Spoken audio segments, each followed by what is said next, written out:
terre d'espérance, pays de l'hospitalité, tel est rempli de vaillance, de relever ta dignité. Terre qui chère de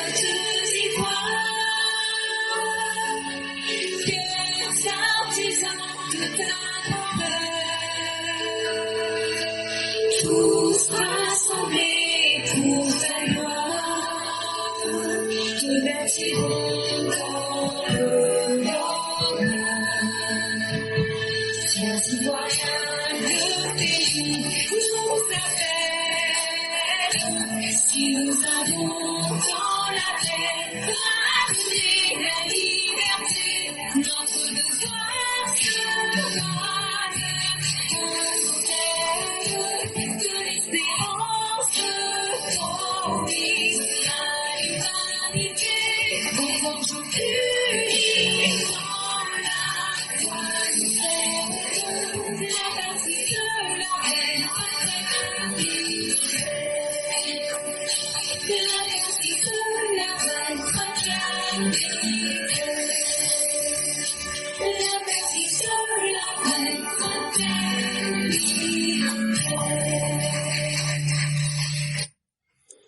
Bonjour mesdames et messieurs, bonjour chers auditeurs, bonjour chères auditrices, bonjour à tous les élèves de la classe éclaireur Pro Vérité.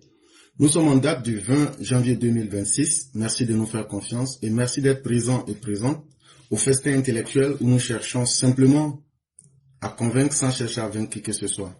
Aujourd'hui nous aurons 3 sujets. Le troisième sujet, c'est un sujet d'ordre général pour rappeler aux Africains que, au-delà de tous les mots, au-delà de toutes les grandes propagandes, notre destin dépend de nous-mêmes et qu'il faut que nous soyons de vrais Africains en nous assumant en face des réalités qui sont dans ce monde. C'est un texte de notre père Venance Conan et il a pour titre « L'heure du vrai panafricanisme ». Quant au deuxième sujet, c'est un ensemble de vidéos pour conscientiser et aussi pour vous informer des réalités de l'économie ivoirienne en 2026 et aussi vous expliquer pourquoi les gens détestent les Ivoiriens. On va vous donner ces raisons pour que vous n'oubliez jamais que vous aviez obligation d'être conscient de vous-même et que la Côte d'Ivoire est toujours détestée quand elle trouve un dirigeant fort, un dirigeant qui sait créer le développement et un dirigeant qui sait la faire briller. Automatiquement la Côte d'Ivoire devient jalousée. Et donc ce n'est pas pour rien qu'aujourd'hui nous subissons la méchanceté, la haine de tous ceux qui se cachaient et de tous ceux qui ont toujours été des ennemis de la Côte d'Ivoire. Ce n'est pas un fait nouveau. Le premier sujet concerne l'AES et il est important qu'on vous dise ce qui se passe là-bas pour que vous vous rendiez compte combien de fois la Côte d'Ivoire a de la chance. Parce que pour savoir si je suis dans le bonheur ou si je suis dans le malheur, c'est important de regarder à côté et de regarder et de voir ce qui se passe. Et comme ça, je comprendrai. Donc, les 3 pays de l'AES, on va vous dire ce qui se passe là-bas pour que vous-même vous puissiez, vous qui êtes ici en Côte d'Ivoire, vous dire, Dieu merci, nous avons une grande chance. Et ici, nous commençons déjà par le Burkina Faso. Puisque dans l'AES, il y a 3 pays. Il y a le Burkina Faso, le Mali et le Niger. On commence par le Burkina Faso. Hier, vous vous souvenez au cours de l'émission, on avait des doutes quant à l'arrestation de Paul-Henri Damiba Sandaogo.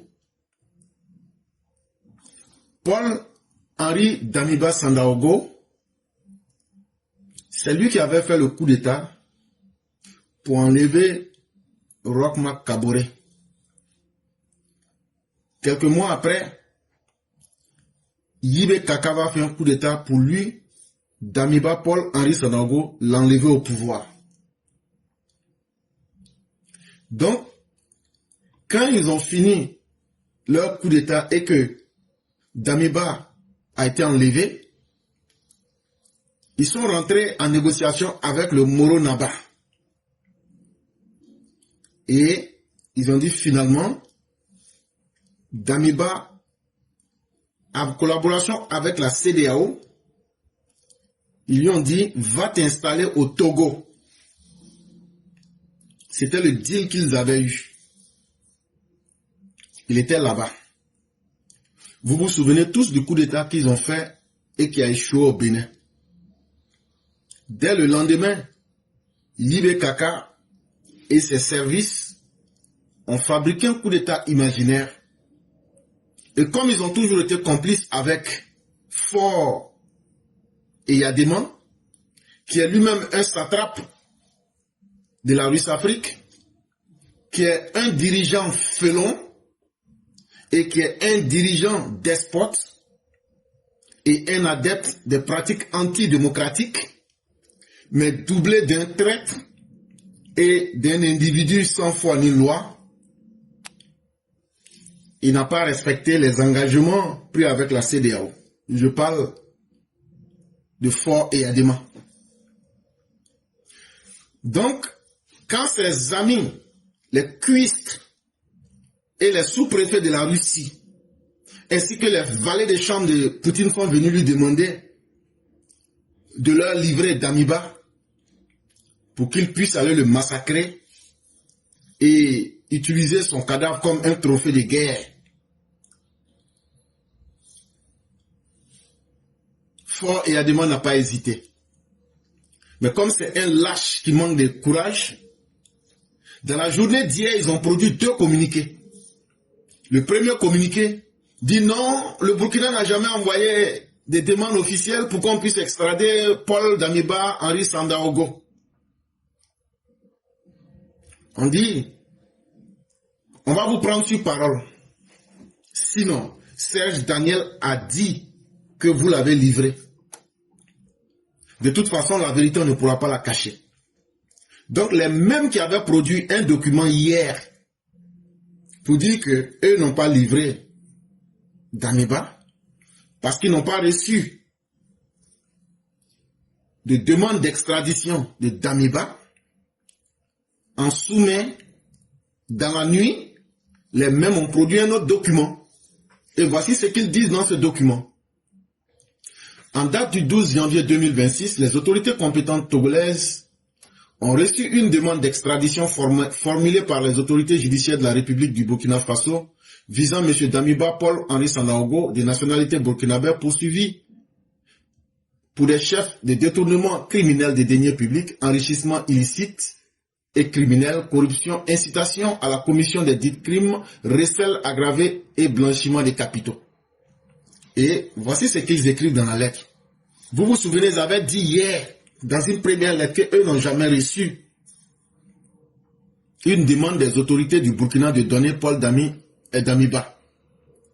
Dans un autre document, produit le même jour, ils disent que depuis le 12 janvier, que effectivement, que les autorités du Burkina leur avaient demandé de leur donner Damiba.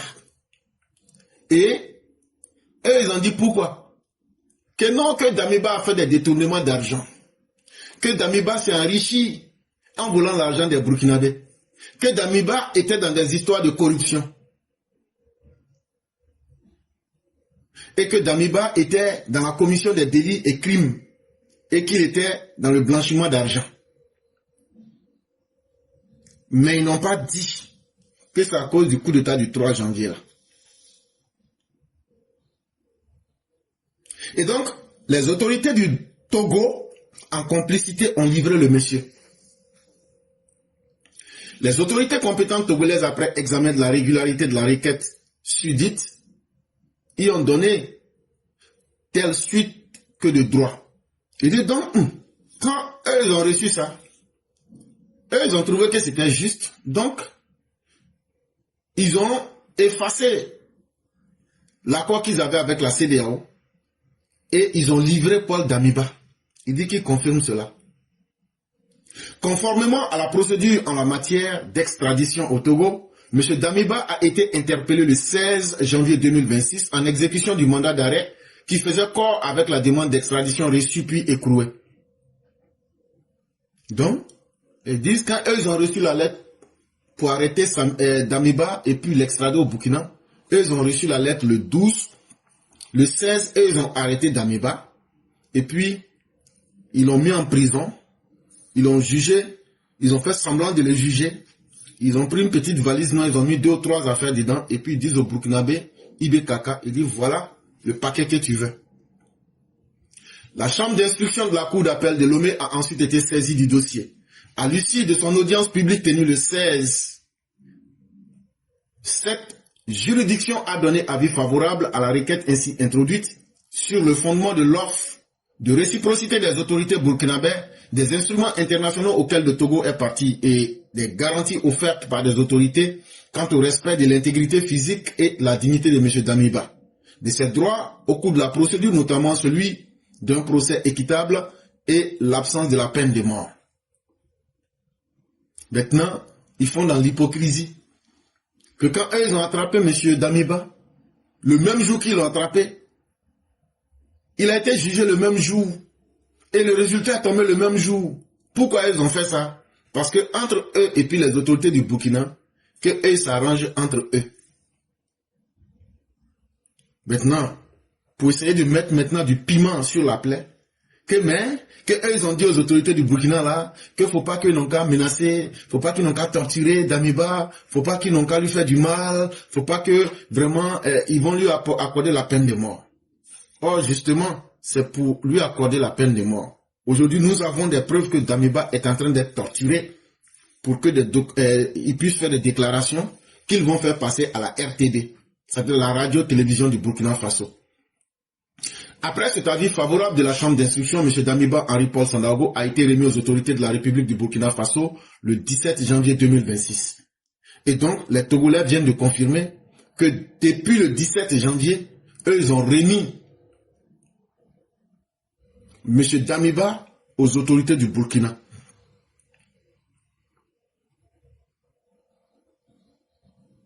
Mais ils n'avaient pas eu le courage de faire cette déclaration. C'est finalement, hier, comme je vous le disais, à travers leur ministre, le garde des Sceaux, ministre de la Justice et des Droits de l'Homme, qu'ils ont fait cette déclaration. Mais je pense que l'histoire sera témoin. Nous n'avons aucun amour pour Damiba ou aucune haine contre Ibrahim. Les deux demeurent des putschistes, ils demeurent des Burkinabés. En apparence, c'est une affaire qui ne nous regarde pas. Mais le même Burkina entretient des gens qui veulent déstabiliser la Côte d'Ivoire comme Soroguium. Le même Burkina met en place des systèmes où ils prennent des Ivoiriens, ils les entraînent et puis ils prennent des Ivoiriens, ils les payent pour dénigrer la Côte d'Ivoire.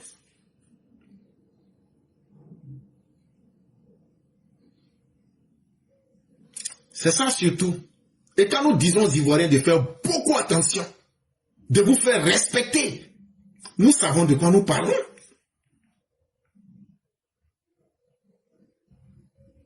Ces bandits qui sont à la tête des pouvoirs, ils ne sont pas venus pour chercher à mettre les choses en place.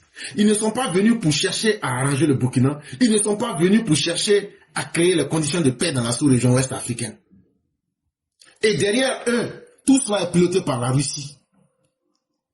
Ne vous asseyez pas et ne regardez pas ces événements.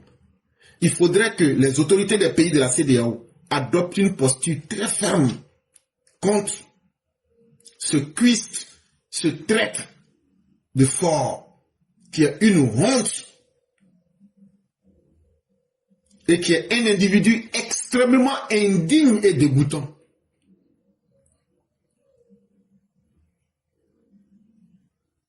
Mais l'histoire est là et chacun verra ce qu'elle nous réserve. Entre-temps, il faut signaler que le Burkina lui-même n'est pas en paix. Parce que pendant qu'ils sont en train de se concentrer sur des individus et sur la Côte d'Ivoire, le Burkina est en train d'être dévasté par les terreaux. Pas plus tard que le dimanche 18 janvier 2026, ils ont déjà des chrétiens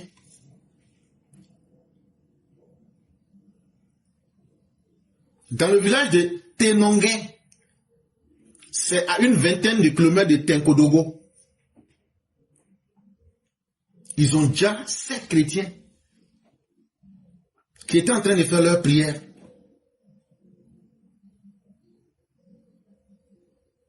Mais le régime incompétent de Yibé Kaka, les terroristes du MPSR2, ils aiment cette situation parce qu'ils veulent que la situation sécuritaire se dégrade davantage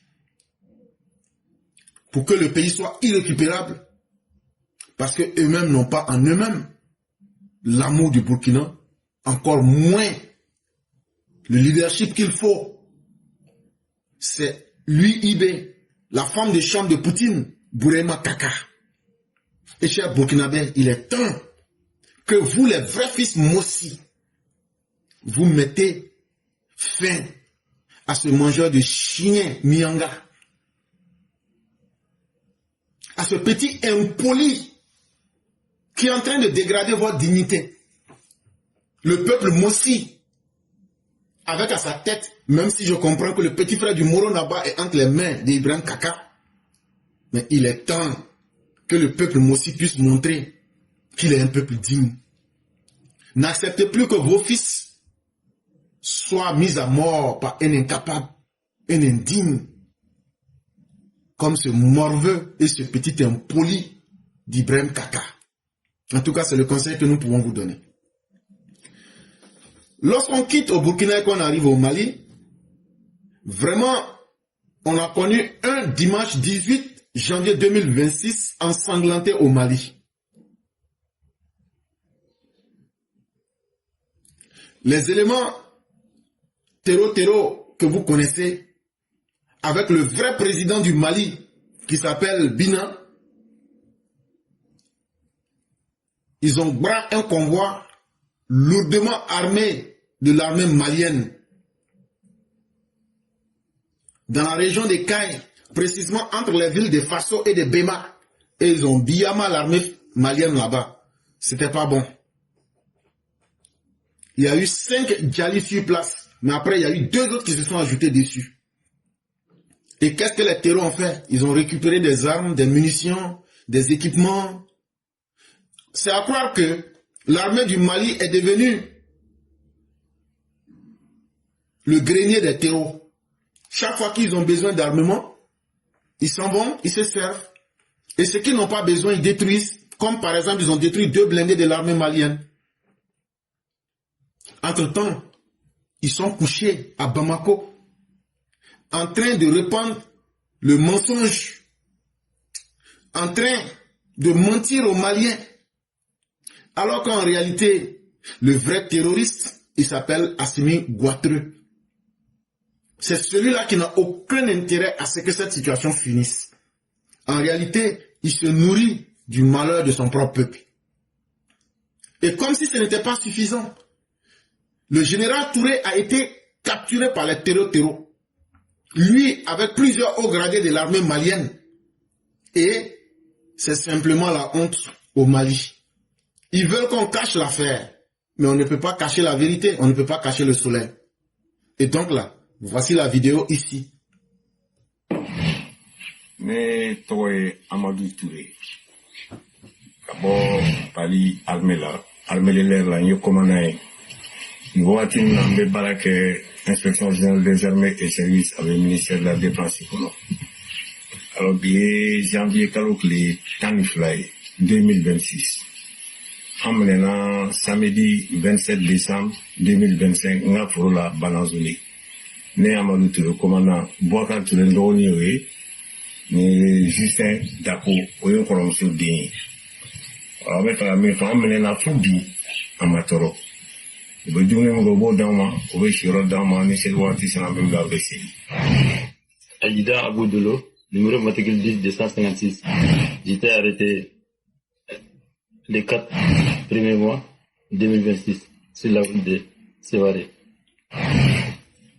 Je me présente Caporal Guérakine, matricule 15 877 heures. Sous GTI, Étoile Kona. J'ai été arrêté le 4 premier mois 2026 à Kona. Kabobi, Kavido, Kiraira, Abdullah Djelena, Bashitena, Netoro, Agent Chef Adama Diara, numéro matricule 01 44 405X, né aux Ukrainiens, Minana, Khalani, Nabaragarola. Kabobi, Kaira, fin igné dans la vidéo de Nabi, Kaira, la Bashitena, Trop Foten, en Clairon Nabi. Donc, vidéo ni, Moumounie, Minabi, Moudjadina, Mourode. D'accord. Le janvier, quand l'État a le 17 janvier 2026, même maintenant le 4 janvier 2026.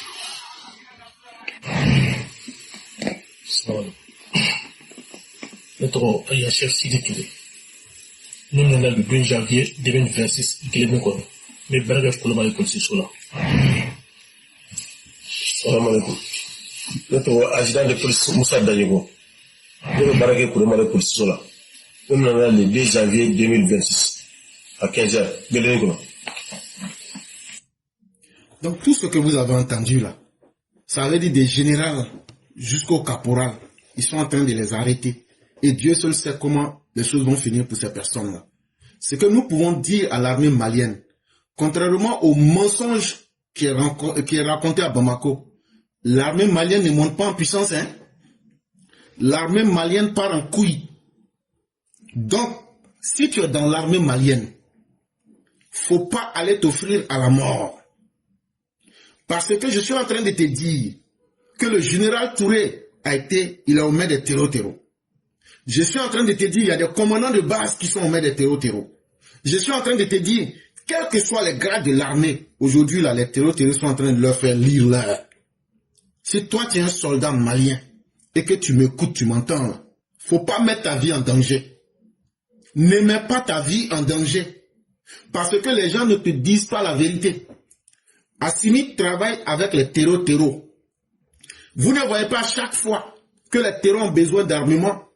Assimi prend les soldats de l'armée malienne. Il leur dit, allez dans telle zone. Quand ils vont là-bas, là, les terreaux les dja. Et puis après, là, ils prennent ce qu'ils veulent. Et puis après, quand ils ont fini, là, les armes qu'ils ne peuvent pas transporter, là, ils brûlent ça. Comme par exemple ce qui s'est passé le dimanche entre Faso et Bema dans la région de Caille. Vous avez vu ce qu'ils ont fait là-bas. Ils ont déjà fait parmi vous. Ils ont pris les munitions. Ils ont pris les équipements. Ils ont pris tout ce qu'ils voulaient. Assimi donne les positions de l'armée du Mali pour que les gens n'ont qu'à vous dire. Parce que Assimi sait que si cette guerre-là finit là, lui, il ne peut pas rester au pouvoir. Si cette guerre finit là, lui, il va aller à la CPI s'il reste vivant. Donc, il va tout faire pour que cette situation dure. Et vous, les soldats qui allez vous livrer à ce qui va vous arriver, c'est ce que vous venez d'entendre. Soit vous serez capturés, ou bien ils vont vous dire. Donc, à vous de décider ce qui vous arrange, vous faites. Maintenant, le Niger. Le Niger aussi ne se porte pas bien. Le même dimanche 18 janvier 2026, il y a 2 villages du Niger qui sont dans la zone de Tilaberi. La région de Tilaberi, là. Il y a 2 villages là-bas. Les 2 villages s'appellent Yatakala et puis Bolsi. Ah! Quand les terreaux sont rentrés là-bas, ça faisait pitié. Ils ont pris tous les habitants du village. Ils les ont mis en groupe. Et puis ils les ont tous déjà. Ils les ont tous déjà. Ils ont tiré sur eux tous. Sur place, il y a eu 31 Djali. Dieu merci, il y a eu 5 blessés. C'est grâce à eux qu'on a pu savoir qu'il y avait eu un tel truc. Ça fait simplement pitié. Mais ce qu'on est en train d'entendre encore, c'est que Tunkia est en train de préparer une autre attaque contre le Bénin. Le putschiste de Niger, il est en train de préparer une autre attaque contre le Bénin. Et actuellement là, l'uranium qu'ils avaient volé chez Orano là, en complicité avec la Russie, ils sont en train de vendre ça et ils font sortir ça par avion. Les Français payaient la tonne d'uranium là à 195 000 francs CFA. Mais les Russes là, eux payent ça à 170 000 francs CFA. Donc vous voyez qu'il y a une différence de 25 000 francs CFA. Quand on disait que les Français n'étaient pas bons, aujourd'hui, les Russes, la tonne d'uranium là, les Français payaient ça à 195 000. Les Russes payent ça à 170 000. Même si on dit on ne sait pas compter là, on sait au moins que 195 000 et puis 170 000 là, il y a une différence de 25 000 sur chaque tonne. Ça fait simplement pitié. Pendant que le peuple s'est fait massacrer, pendant que le dirigeant n'a pas de plan pour le peuple, ce même Tunkia en langue Hausa, ça veut dire le mouton, c'est lui qui a hébergé Pascal Tigri. Pascal Tigri, là, c'est lui qu'ils avaient utilisé pour faire le coup d'État au Bénin. Et comme je le disais, ils veulent refaire un autre coup d'État. Donc actuellement, là, ce qu'ils ne savent pas, c'est qu'on a pu retracer les mouvements de Tigri. Et aujourd'hui, on peut vous donner, ça veut dire que tu pars sur Google Maps actuellement, là. Je vais te donner les coordonnées satellitaires. Tu rentres dans Google Maps. Quand tu tapes là, tu vas voir la villa où Tigri est caché là. Tu vas voir ça. Tu fais le 13.5188.2.08804447. C'est pas sorcier. Tu t'en vas sur Google. Quand tu tapes Google là, tu cherches Google Maps. Quand tu tapes Google Maps là, tu tapes 1.3.518.401,2.08804447. Ça va t'amener à voir directement la villa où Pascal Tigri se cache. Et ils font des réunions là-bas. Comment ils vont faire pour attaquer une deuxième fois? Et le Bénin encore. Donc ils n'ont pas relâché. Et donc vigilance à la CEDEAO. Maintenant, tout ce qu'on vient de vous dire là, mais pourquoi on vous a dit tout ça? Mali, Burkina, Niger, tout. On vous a dit ça parce que on veut que vous vous rendiez compte combien de fois vous, Ivoiriens, vous êtes chanceux, combien de fois vos autorités font des efforts pour vous, et combien de fois Dieu est avec vous. Ne suivez pas les opposants qui ne pourront jamais vous protéger comme le régime actuel le fait. Et donnez toutes les informations à vos autorités. Soyez complices de vos autorités ivoiriennes pour qu'elles puissent vous protéger. Parce que tout ce qu'on vient de vous dire là, est-ce que c'est ce que vous voulez en Côte d'Ivoire? Est-ce que c'est ce que vous voulez vivre? Si votre réponse est que vous ne voulez pas vivre comme ça, nous vous disons vous avez déjà fait le bon choix. Mais les pays comme le Mali, le Burkina qui ont fait le mauvais choix là, à travers ces dirigeants là, quel est l'objectif véritable de ces dirigeants? Écoutez très bien. Tout un pouvoir a besoin de la crise pour durer. Ce n'est plus un gouvernement, c'est une dépendance à la souffrance. On nous dit que ce n'est pas le moment, que la situation est grave, que le pays est fragile. Mais posons-nous la vraie question. Et si la crise en question n'était plus un problème à résoudre, mais une condition pour rester au pouvoir? Un pouvoir honnête, normalement vous dira, nous traversons une crise. Mais un pouvoir cynique vous dira, la crise est notre destin. À partir de là, l'échec devient normal, l'injustice acceptable, la souffrance banale. La politique n'améliore plus la vie, elle apprend aux gens à s'habituer à aller mal. Un peuple qui souffre trop ne réclame plus, ne compare plus, ne rêve plus. Voilà la vérité brutale. La misère est politiquement utile. La fatigue calme, la peur discipline, la survie neutralise la révolte. Un pouvoir sans résultat a besoin d'un ennemi, extérieur, intérieur, réel ou même imaginaire, peu importe, il doit expliquer tous ses échecs. Critiquer alors devient suspect, contester devient dangereux, penser devient risquée. La phrase la plus toxique en politique est simple. Sans nous, ça serait le pire. À partir de là, il n'y a plus de projet, il n'y a plus d'alternative, il n'y a plus donc de débat. On ne choisit plus entre le juste et l'injuste, mais entre la peur et la peur.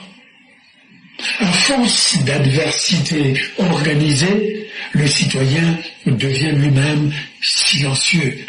L'espoir devient naïf. La colère de ce peuple devient honteuse. Le peuple n'est plus gouverné, il est tenu par la laisse. Quand la crise devient permanente, ce n'est pas le peuple qui est faible, c'est le pouvoir qui est en faillite. Kata. Et donc, ce qu'on va vous expliquer, vous les Maliens, vous les Burkinabés, vous les Nigériens, quand vous regardez votre vie aujourd'hui et ce qu'elle était avant ces putschistes-là, est-ce qu'aujourd'hui vous vous sentez mieux? Si vous m'entendez actuellement, chacun de vous, soyez honnête avec vous-même et répondez à cette question. Aujourd'hui que ces gens ont pris le pouvoir, est-ce que les malheurs ne se sont pas multipliés? Mais ces malheurs qui se sont multipliés là, à qui ces malheurs-là profitent? Est-ce que c'est à ceux qu'on considère comme les terreaux ou bien à ceux qui sont là qui disent qu'ils sont vos dirigeants? À la vérité, ceux qui sont là qui disent qu'ils sont vos dirigeants actuellement n'ont jamais cherché à mettre fin au terreau et ne peuvent pas, même s'ils veulent mettre fin au terreau, parce que sans la crise, eux, ils ne seraient pas là. S'il n'y a pas de malheur, vous n'aurez pas peur pour vous dire, hey, c'est ceux-là qui peuvent nous sauver. Alors que leur intention, c'est eux-mêmes, comme je le disais, qui donnent les plans pour que les gens vous fassent du mal. Et quand les gens vous font du mal, c'est eux qui viennent dire, vous voyez, si nous, les militaires, on n'était pas là, ça allait être plus grave que ça. Et quand c'est comme ça, la peur fait que vous ne réfléchissez plus. Et quand un peuple ne réfléchit plus, il est dominé par la peur. Et donc ce peuple-là se laisse mourir. Ce peuple-là ne peut plus rêver. Ce peuple-là n'a plus d'ambition. C'est dans cet état-là que les gens-là vous ont mis. Et chaque jour, qu'est-ce qu'ils font? Ils vous disent, on a payé des avions imaginaires, on a payé des robots, on a payé des armes.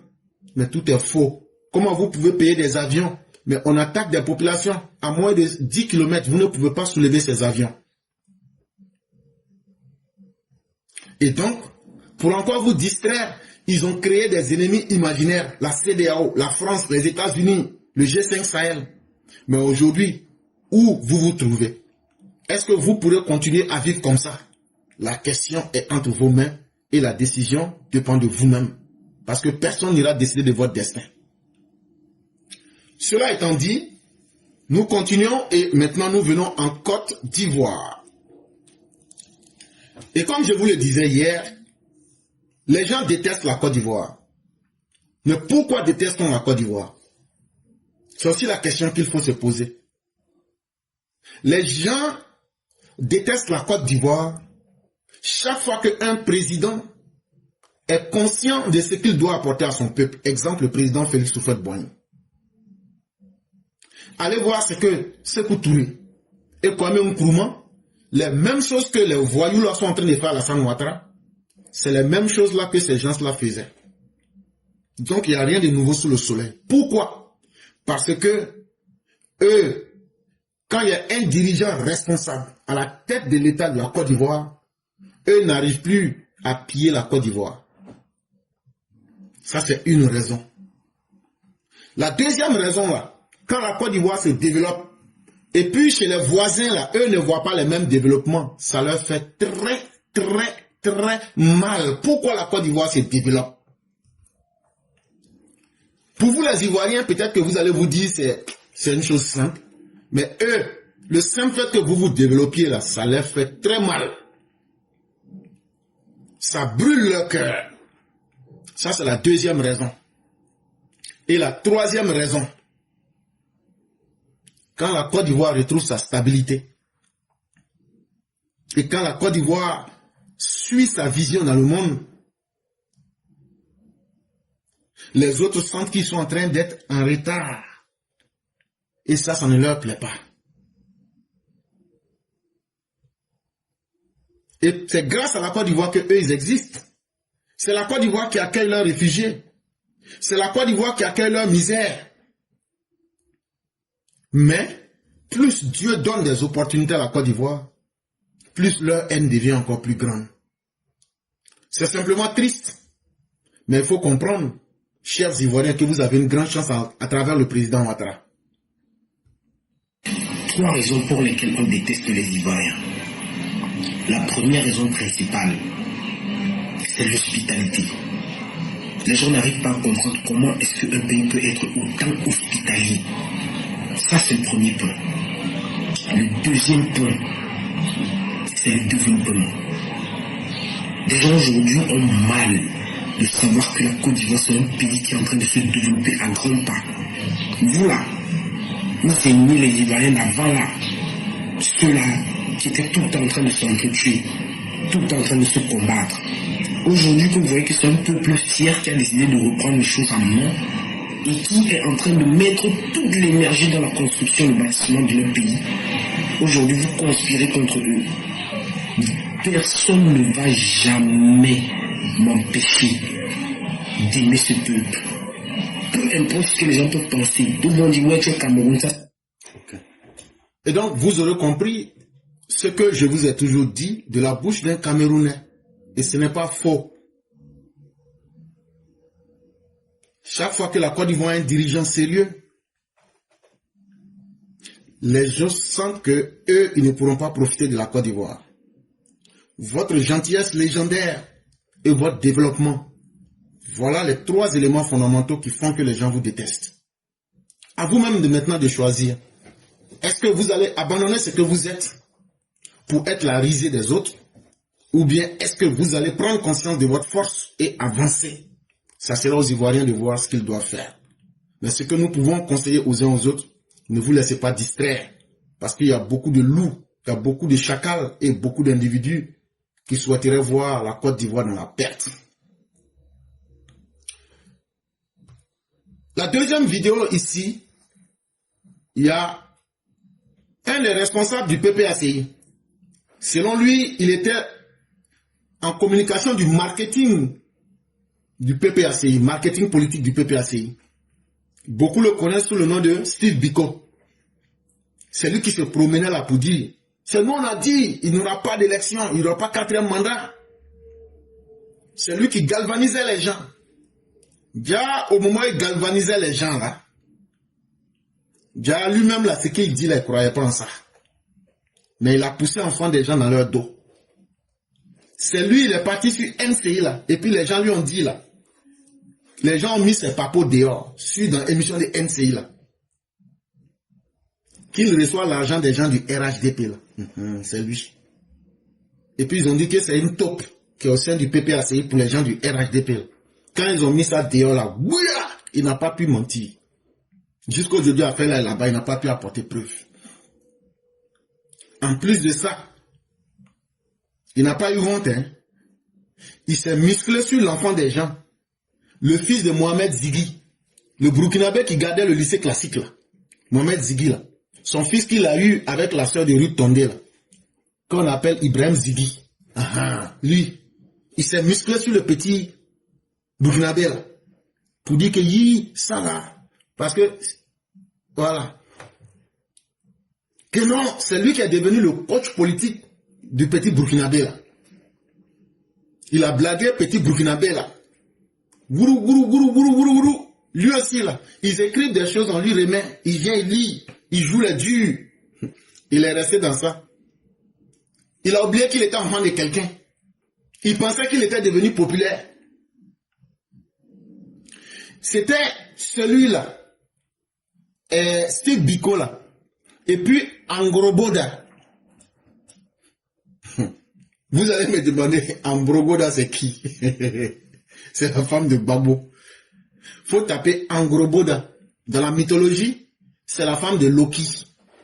Donc, quand vous allez taper là, Angroboda, ça veut dire celle qui apporte le chagrin. C'est la signification du mot Angroboda.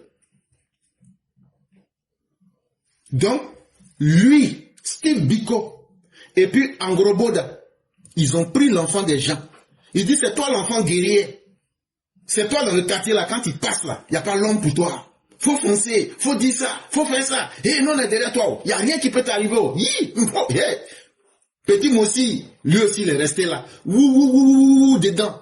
Il sort, il aboie comme un chiot. On dit, hey.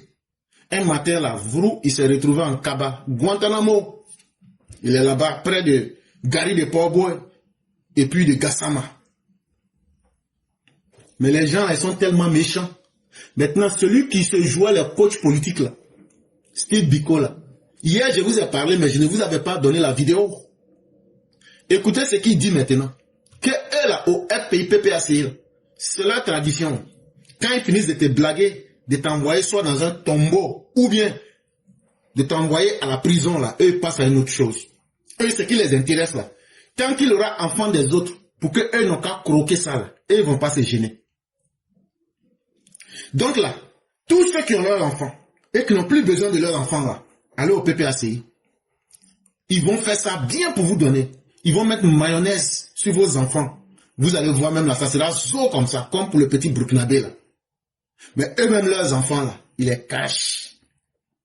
Ils les entretiennent, ils les protègent, ils les chouchoutent, ils les dorlotent.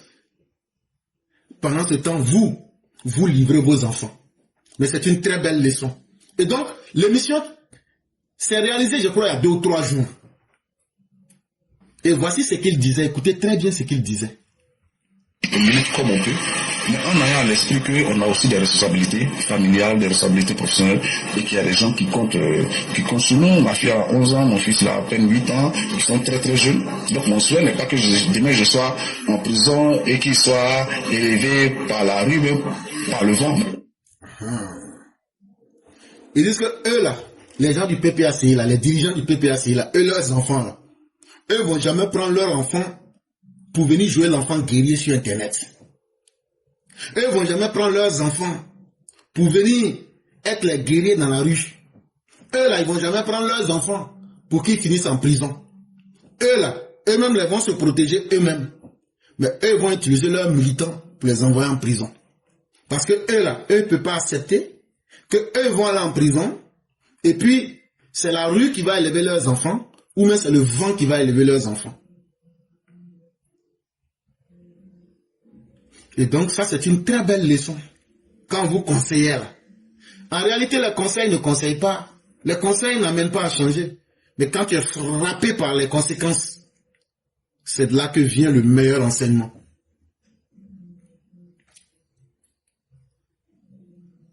Qu'il en soit ainsi.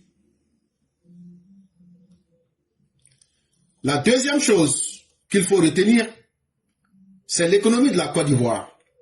Beaucoup parlent, beaucoup disent beaucoup de choses, mais ils ne comprennent rien. Parce que eux-mêmes, quand ils sont en train de parler, ils se jouent les économies du dimanche, mais quand on leur demande d'apporter des preuves, ils ne peuvent pas.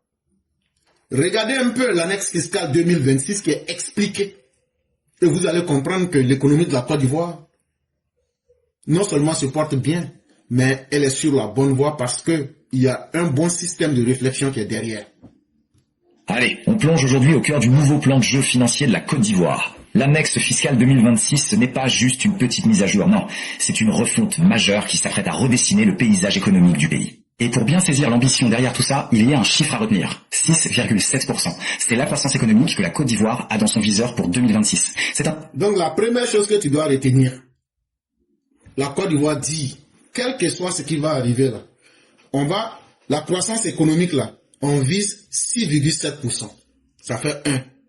Maintenant, comment vous allez faire pour atteindre les 6,7%? C'est un objectif audacieux et ça, eh bien, ça donne le ton pour toutes les réformes qu'on va décortiquer ensemble. Forcément. Et donc, on va apporter des réformes. Ça veut dire, on va apporter des changements dans notre manière de faire et dans notre manière de penser en ce qui concerne l'économie. Ça nous amène à une question fondamentale, non? Comment une nation fait-elle pour garantir sa prospérité sur le long terme? L'annexe fiscale 2026, ce n'est pas qu'un document technique. C'est la réponse stratégique de la Côte d'Ivoire à ce grand défi. Alors, voici notre feuille de route pour y voir plus clair. On va d'abord regarder la vision d'ensemble, ensuite on verra comment l'État compte renforcer ses recettes, comment il va soutenir les citoyens et les entreprises, et puis comment il va moderniser tout le système. Et donc, l'État compte sur 5 éléments, sur 5 points. La vision d'ensemble, ça veut dire, on va regarder l'économie globalement. Ça fait 1. Deuxièmement, l'État compte sur le renforcement des recettes. Ça veut dire comment trouver de nouvelles techniques pour prendre des impôts mais sans augmenter les impôts. Troisième stratégie, comment soutenir les citoyens et les entreprises.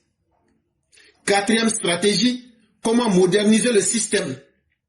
Parce que par exemple, numériser le système pour que l'argent ne soit plus directement aux mains des gens et pour que les gens puissent payer directement ce qu'ils doivent payer pour que l'État puisse engranger le maximum possible de taxes ou bien de TVA si vous voulez. Et maintenant, en fonction de ce qui sera fait aujourd'hui, le 5e point, comment juger l'impact sur l'avenir et essayer d'aller plus sereinement. C'est dans cette stratégie que le gouvernement de la Côte d'Ivoire est et c'est ce qu'ils vont vous expliquer ici. Et on terminera bien sûr par ce que tout ça implique pour l'avenir. On commence par le nerf de la guerre. Comment l'État compte-t-il remplir ses caisses? La stratégie est simple et claire. Il s'agit d'élargir le filet, d'élargir ce qu'on appelle l'assiette fiscale, pour construire des fondations financières beaucoup plus solides. Alors l'assiette fiscale, ça peut paraître un peu technique, mais en fait c'est tout simple. C'est juste l'ensemble de tout ce qui peut être taxé, les revenus, les transactions, les actifs. L'idée, ce n'est donc pas forcément d'augmenter les impôts pour tout le monde, mais plutôt d'aller chercher de nouvelles sources de revenus, des sources plus durables. Et justement, l'une des premières cibles pour ces nouvelles sources, c'est un défi très actuel, l'économie numérique et surtout ces géants mondiaux qui opèrent souvent depuis l'étranger. Ce qui est vraiment malin avec ce nouveau mécanisme, c'est sa simplicité. En gros, si une plateforme en ligne étrangère fait plus de 50 millions de francs CFA de chiffre d'affaires en Côte d'Ivoire, l'État va considérer que son bénéfice, c'est 10% de ce montant. Et ce bénéfice-là, hop, il est taxé à 30%. C'est une manière très directe de capter une partie de la valeur sans se perdre dans des calculs comptables à non plus finir. Le secteur du tourisme n'est pas en reste, avec une vraie refonte de sa taxe. Déjà, le taux passe de 1,5 à 2,5%. Mais le plus gros changement, c'est surtout le champ d'application. Maintenant, ça inclut aussi les plus petites entreprises, les parcs d'attractions, les espaces événementiels, bref, le filet fiscal s'élargit considérablement. Et cette même logique, on la retrouve dans pas mal d'autres secteurs. Le monde de la création, par exemple, avec une retenue à la source de 7,5% sur les freelances. La fiscalité sur le tabac importé est aussi revue pour que la concurrence avec les producteurs locaux soit plus juste. Et même des services financiers comme l'affacturage. Vous savez, quand on transforme ses factures en cash, eh bien ils sont maintenant soumis à la TVA. Mais attention, collecter plus d'impôts, ce n'est qu'une face de la médaille. L'autre, c'est comment ce plan compte soutenir les citoyens et les entreprises. L'idée, c'est de stimuler la croissance par la base.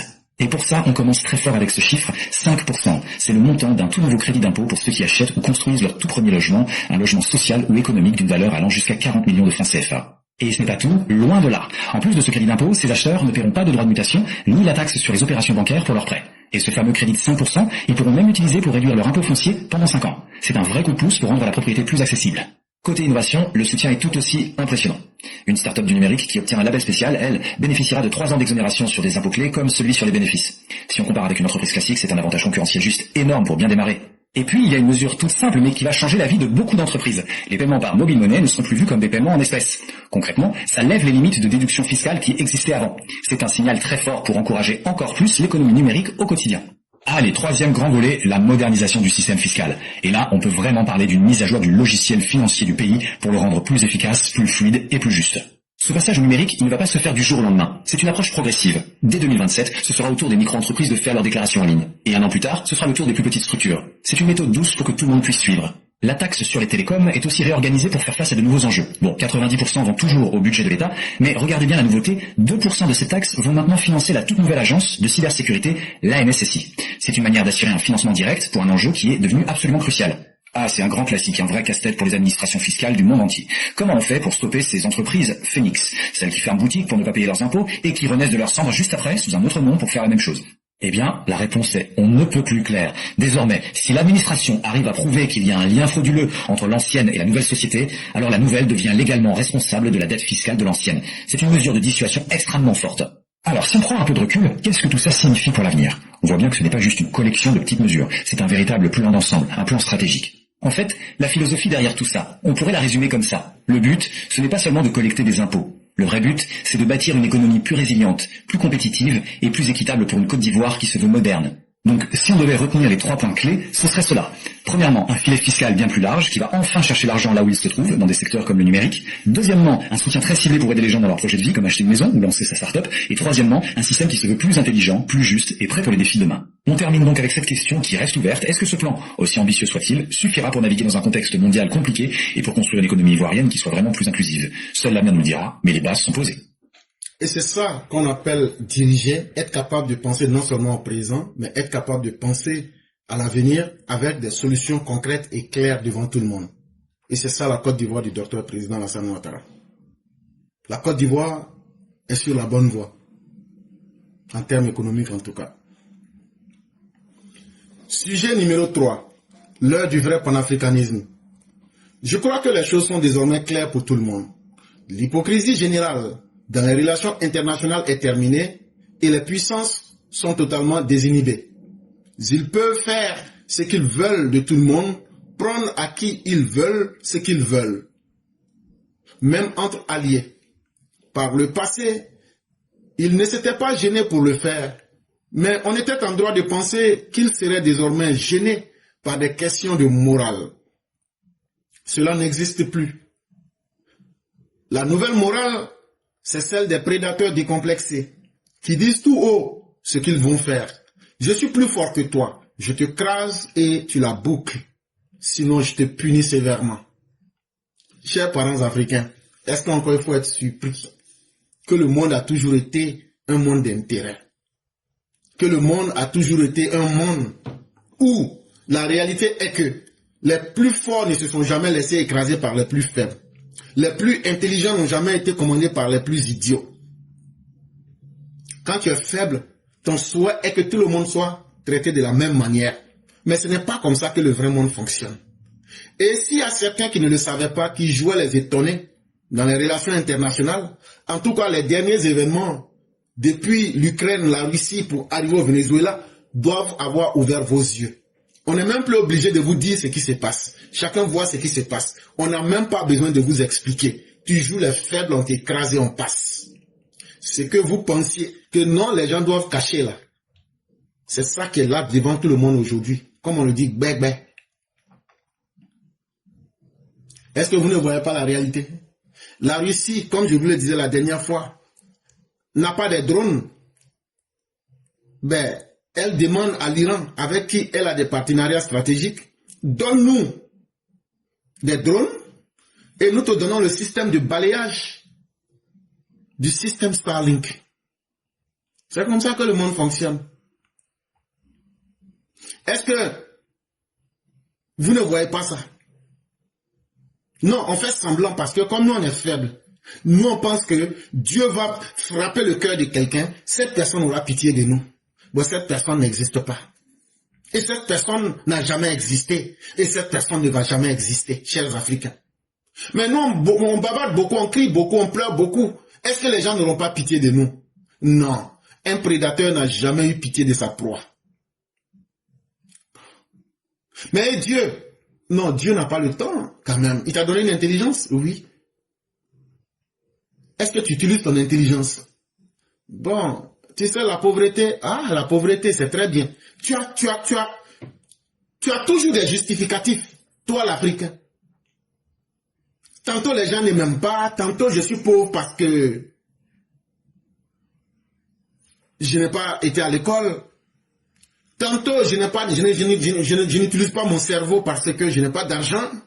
Tantôt les autres, ils viennent chez nous piller. Mais la réalité, ils viennent parce que tu es faible. Parce que tu es lâche, parce que tu as toujours pensé qu'en étant lâche, ils auront pitié de toi. Mais moi, je te le dis, sans complexe, personne n'aura pitié de toi. Si tu joues les faibles, les autres vont t'écraser et tu seras obligé de la boucler. Et tu seras puni et tu seras exploité. Et c'est un choix que tu as fait. Maintenant, je vais te poser quelques questions. Quelle est notre place à nous, Africains, qui n'avons aucune force, qui n'avons aucune puissance? Toi qui m'écoutes là, quand tu m'entends là, toi-même, il faut te regarder toi-même. Est-ce que tu n'as pas honte de toi-même? Toi en tant qu'Africain, En tant qu'un homme qui a été créé par Dieu, tu as accepté de devenir faible. Tu parles beaucoup, tu ne travailles pas. Et tu penses que ce sont les autres qui vont travailler et venir avoir pitié de toi pour te traiter au même niveau que eux. Est-ce que toi, quand tu te regardes, tu es fier de toi-même comme ça? Est-ce que quand tu te regardes, c'est que toi tu as dans ta tête là, et puis tu veux que ça se réalise là? Est-ce que c'est comme ça que le monde fonctionne? Quand tu te regardes là, ta manière de penser là, est-ce que c'est une obligation morale pour les autres de faire ça? Non, ils n'ont aucune obligation de dire, comme toi tu as pensé comme ça, donc eux vont être gentils avec toi. Hey, ce que moi je vais te dire, ça ne va pas te plaire. Mais il est bon pour nous. Ça veut dire pour moi et puis pour toi là. On a le même destin là. Ce qui est bon pour toi et pour moi là. Africain, de savoir qu'à part quelques brillants cerveaux dans le domaine des sciences et de la technologie, de bons sportifs et artistes, tous les autres peuvent parfaitement être amenés à disparaître d'une façon ou d'une autre sans que cela ne suscite beaucoup d'émotions. Hey, vous qui êtes sur TikTok là, vous êtes là 6 000, 7 000 actuellement. Et quand vous allez suivre là, ça va peut-être atteindre les 25 000 par jour. Parmi nous tous là. Ça veut dire à commencer par moi et puis toute l'Afrique là. On peut aujourd'hui nous supprimer. Ça ne va pas aller quelque part. On sert à quoi dans l'humanité? Toi qui crie là. Toi qui demandes ta force souveraineté là. Toi-même là, ta vie même sert à quoi? Ta vie apporte quoi à l'humanité? Ta vie apporte quoi à ta vie? Toi-même tu vis ta propre vie là. Tu n'es même pas responsable de ta propre vie. Tu t'attends à la pitié des autres pour que les autres n'ont qu'à venir décider ce qui est bien pour toi. Ça veut dire que toi-même, ta propre vie, là, tu ne sais même pas comment l'utiliser. Ça veut dire que ta vie même n'est pas utile à ta vie. Tu n'es même pas utile à ta propre vie. Comment tu peux être utile à l'humanité? Donc, à part peut-être les quelques-uns comme les Cheikh Modibo Diarra, l'Alassane Ouattara, et puis ceux qu'on veut prendre pour faire de la distraction, ceux qui savent chanter, et puis ceux qui savent faire peut-être du sport, là. Tout le reste, là, on peut vous éliminer. Tout le reste, là, on peut vous dire. Et même ça va aider l'humanité. Si tout le reste là, vous l'en vous déjà là-haut, ça change quoi dans l'humanité? Au contraire, même vous diminuez la nourriture sur terre. Vous diminuez le gaz, l'oxygène sur terre. Vous êtes une perte de temps pour l'humanité. Je suis sûr que le message que je dis va te gêner. Je suis sûr que tu seras choqué. Tu peux m'aimer comme me détester. Mais moi, je serai celui qui va te dire cette vérité. Je serai celui qui va fouetter ton orgueil. Je serai celui qui va te montrer ta face lugubre. La honte que tu veux cacher à travers une pitié, une certaine morale. Alors que c'est ta faiblesse qui t'amène ta lâcheté. Si toi-même tu avais la force, est-ce que tu allais accepter de te mettre à la place du plus faible? Réponds à cette question. Ce qui intéresse le reste du monde, c'est ce que nous avons sur, dans et sous nos terres. Hey, vous, Africains, écoutez bien ce que je vais vous dire. Vous là, vous n'êtes rien dans l'humanité. Vous êtes même une honte pour l'humanité. Et quand vous voyez les autres font semblant de vous aimer là, vous vous êtes pendant longtemps blagué. Mais on va vous dire la vérité. Ce n'est pas vous comme ça là que les gens aiment. C'est ce qui est dans vos terres. C'est ce qui est sur vos terres. Et c'est ce qui est sous vos terres qu'on aime. Ce qui est en bas de la terre, c'est ça qui fait en fait semblant de venir perdre le temps. Vous pensez qu'on vous aime. C'est ce qui est en bas de la terre là. C'est ce qui est sur la terre là qu'on aime. Et puis c'est ce qui est dans la terre là qu'on aime. Et donc ce n'est pas vous. Quand on nourrit un poulet là, ce n'est pas l'amour du poulet. C'est l'amour de la sauce qu'on va faire avec le poulet là. Donc il ne faudrait pas que le poulet soit heureux. Quand on élève un mouton là, c'est pour la tabaski. Ce n'est pas pour l'amour du mouton lui-même. Et aujourd'hui là, nous autres Africains là, nous sommes à la place du poulet et du mouton. Maintenant tout ce que nous attendons là, c'est le jour du sacrifice. C'est le jour de la tabaski. Mais le jour de la tabaski là, nous serons balayés. L'on l'a déjà fait. Ne l'oubliez pas. Et ne l'oubliez jamais. En Amérique, en Australie, en Nouvelle-Zélande, en Afrique. Où en plus, on a réduit des millions de personnes en esclavage. Le monde là n'est pas un terrain de jeu. Il y a combien de civilisations qui ont été détruites? Allez en Afrique taper les héros. On les a fait disparaître. Si c'était qu'il n'y avait jamais eu un effacement, on peut dire que non, les gens vont passer. Il y a des civilisations entières qu'on a effacées. Est-ce que les Indiens en Amérique, est-ce que vous les voyez encore? On les a effacés.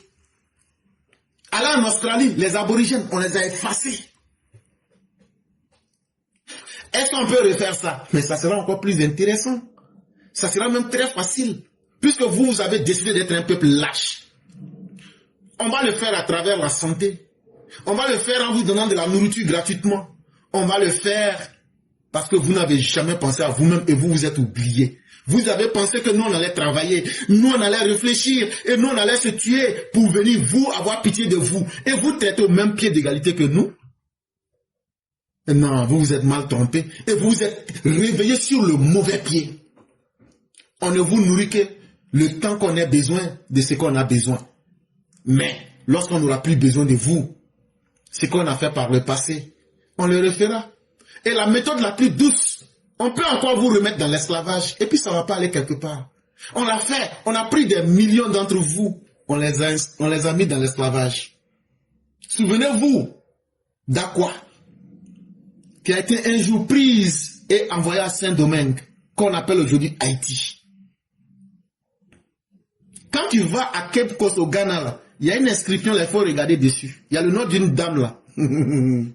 Ça veut dire beaucoup de choses. Un jour, elle revenait d'une séance de prière.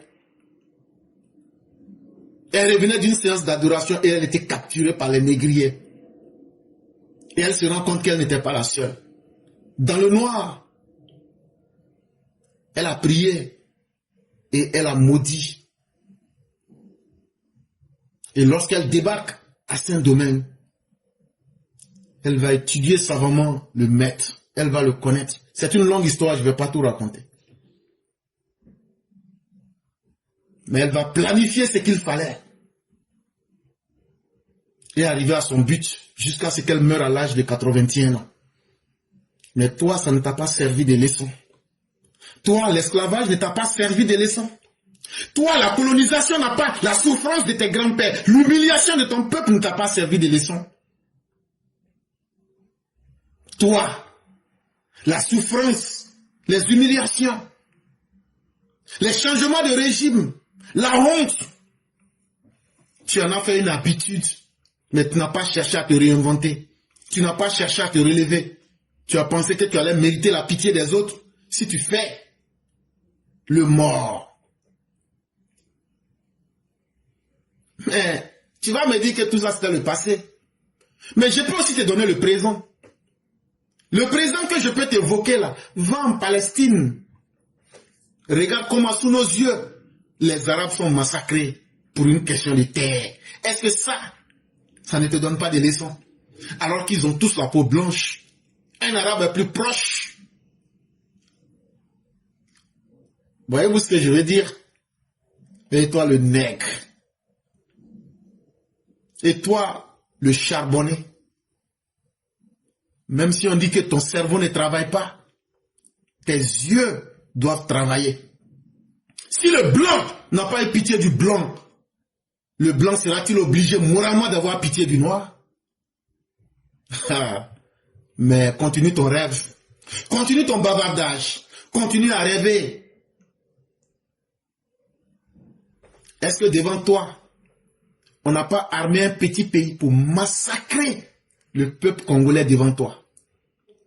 Est-ce que le Congo, la RDC, tu penses que le M23 peut attaquer un si grand pays? Mais comme vous ne donnez pas de la valeur à vos vies, depuis plus de 20 ans, combien de Congolais ont été massacrés? Et devant toi, dans l'Afrique de l'Ouest, la Russie est en train de remettre le même plan en marche en utilisant les États voyous, les États les plus pauvres pour créer le désordre, pour pouvoir tuer l'Afrique de l'Ouest. Mais tu es assis et tu penses que toi tu es devenu un révolutionnaire alors que tu es en train d'être utilisé dans un plan qui est plus grand que toi. Celui qui t'utilise depuis Saint-Pétersbourg ne t'aime pas. S'il n'a pas aimé Prigojine, ce n'est pas toi qu'il va aimer. Prigojine était un blanc. Prigojine était plus proche de lui que toi. Mais quand Prigojine a essayé de demander un peu plus, il a été éliminé dans un avion. Et basta. Toi, tu n'as pas réfléchi et tout ça, ça ne t'a pas donné des leçons. Tu cherches quelqu'un pour te mentir. Tu cherches quelqu'un pour te tromper. Mais moi, je ne te tiendrai jamais ce langage.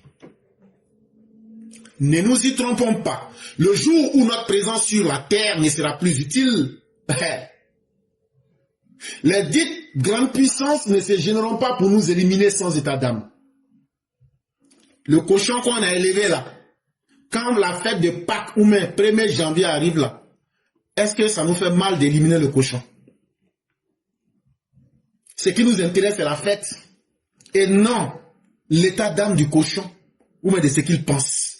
Est-ce que toi, tu sais qu'aujourd'hui, tu es exactement comme le cochon qui doit être sacrifié à la fête de Pâques? Toi, l'Africain, ce que je dis là, ça va te choquer, ça va te faire mal. Mais il faudrait que quelqu'un puisse te le dire. Et ils se serviront de nous-mêmes pour faire le travail. Et là, ils ne prendront pas quelqu'un pour le faire. C'est des gens comme les Assimi Goïta, c'est des gens comme les Ibrahim Kaka, c'est des gens comme les Tiani qu'ils prendront. Est-ce qu'ils n'ont pas commencé en massacrant leur propre peuple devant vous? Ça fait combien d'années ils sont en train de massacrer? Vous pensez que les djihadistes là, ce sont les 3-4 personnes que vous voyez? Non, ce n'est pas la vérité, chers frères. Les djihadistes, c'est ceux qu'ils ont mis au pouvoir. Les vrais djihadistes, c'est ceux qui mettent les populations en danger en disant c'est nous qui sommes là pour vous, alors qu'ils négocient avec la Russie, ils négocient avec les djihadistes pour vous détruire. Parce qu'ils trouvent que votre présence va les amener à des obligations morales. Tu ne peux pas aller exploiter la terre de quelqu'un sans lui donner quelque chose. Or, nous pouvons détruire ce peuple-là. Avec 5-6 personnes qu'on présente, on arme et on leur donne les moyens de faire le travail. Et c'est ce que la Russie est en train de faire aujourd'hui. Donc, ils n'auront même pas besoin de se salir la main. Comme dirait dans les 48 lois du pouvoir, ils en tireront les marrons.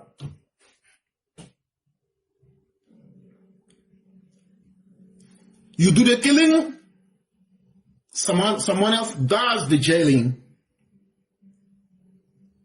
Tu fais le sale boulot et quelqu'un d'autre paye les conséquences. Et moi, j'en tire les marrons. Ce qui va vous arriver là, vous avez trouvé que la colonisation était dure. Vous aviez trouvé que l'esclavage était dur. Vous aviez trouvé que le système actuel était injuste. Mais ce qui va venir après sera encore plus dur. Parce qu'on va vous éradiquer complètement. On va vous effacer. Ça se passe devant toi, mais tu fais semblant. Et laisse-moi te dire, même la religion y est pour quelque chose. On va utiliser vos religions pour vous diviser. Et lorsqu'on vous aura divisé, on va vous permettre de vous massacrer entre vous, comme ce qui est arrivé au Rwanda, qui soutient et qui massacre l'Est du Congo en ce moment. Est-ce que ce sont les Blancs qui font ça? Oui et non. Oui, parce que c'est eux qui ont les armes, c'est eux qui donnent les idées, c'est eux qui encouragent, mais est-ce que c'est eux qui se salissent les mains? Non. C'est pourquoi j'ai dit, on te fera faire le sale boulot et ton frère de l'Est du Congo paiera les conséquences et nous allons retirer le coltan. Le monde qui est là n'est pas difficile à comprendre. L'Est du Congo, le coltan, tapez et vous comprendrez tout. Et toi, tu n'as pas été conscient, tu n'as rien compris. Ni ton histoire, ni le présent, ni le passé, ni l'avenir ne t'ont donné des conseils. Et je vais encore être pire avec toi. Les djihadistes qui massacrent les peuples du Mali, du Burkina, du Niger, est-ce qu'il n'y a pas de Maliens parmi eux? Est-ce qu'il n'y a pas de Burkinabés parmi eux? Est-ce qu'il n'y a pas de Nigériens parmi eux? Les Congolais du M23 qui massacrent des Congolais, est-ce qu'ils ne sont pas tous des Congolais? Qui massacrent les populations dans le Sahel, ce sont les fils des mêmes pays. Et pour qui le font-ils? Pas pour les bénéfices de leur propre pays. Mais ils ont des idéologies. Ça, c'est pour les idiots. La télévision, elle est faite pour ceux qui ne peuvent pas réfléchir. On réfléchit à leur place. Mais Clara, mais on voit beaucoup de personnes en Iran. Oh, frère. Avec 8 personnes, on peut créer l'effet de foule. Je dis bien, avec 8 personnes, on peut créer l'effet de foule.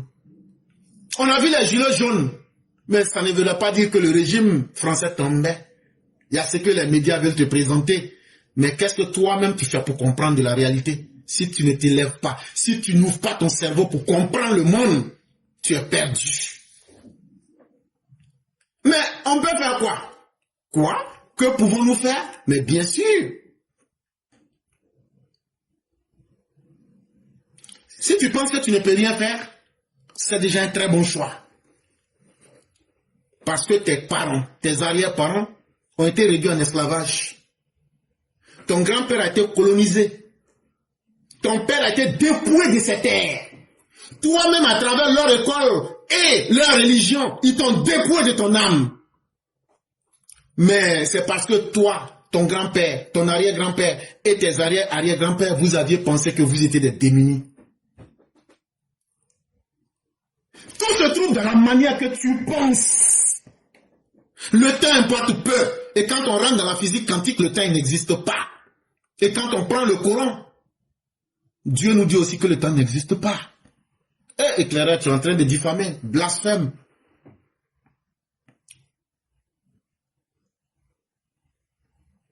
Wal as inal insana la fikus. Inalezina amanu watawasaw bil haq watawasaw bis sabr. Moi, Dieu, je suis en dehors de la réalité physique. Tout ce que j'impose là, le temps importe peu. Et chaque être humain sera soumis à cette réalité. Si toi-même là, tu aimes le mal, tu vas demeurer dans le mal.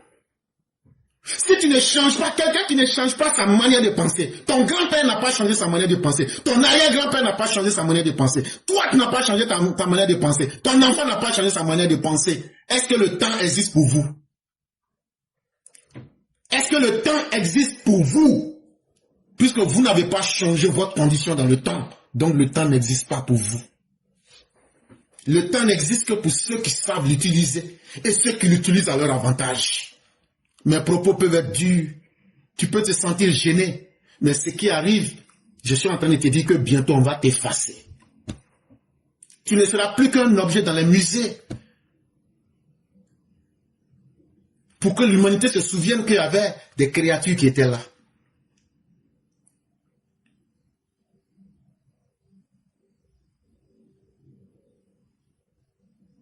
Chacun vivait dans son coin.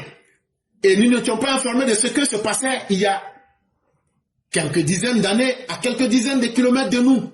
Les populations du fin fond de nos pays n'avaient jamais entendu parler des Blancs qui venaient voler des hommes et des femmes pour les amener dans des bateaux.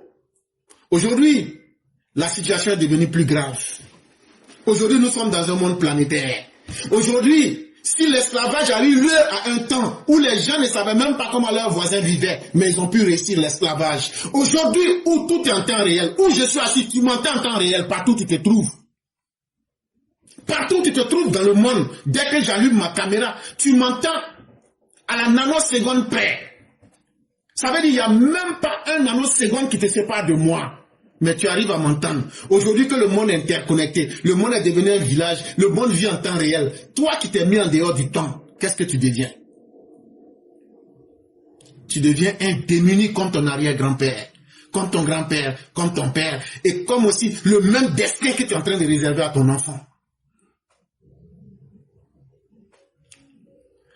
Parce que c'est un choix que de demeurer des états faibles et des états dispersés. Nous serons victimes de toutes les menaces qui viendront. Et comme j'aime à le dire, c'est pourquoi nous avons choisi l'homme Alassane Ouattara. Pour mettre fin aux micro-États. Pour donner une Afrique forte, mais une Afrique vraie. Notre seul salut en tant qu'homme noir et africain viendra de notre union. C'est vraiment le moment de mettre en œuvre le vrai panafricanisme.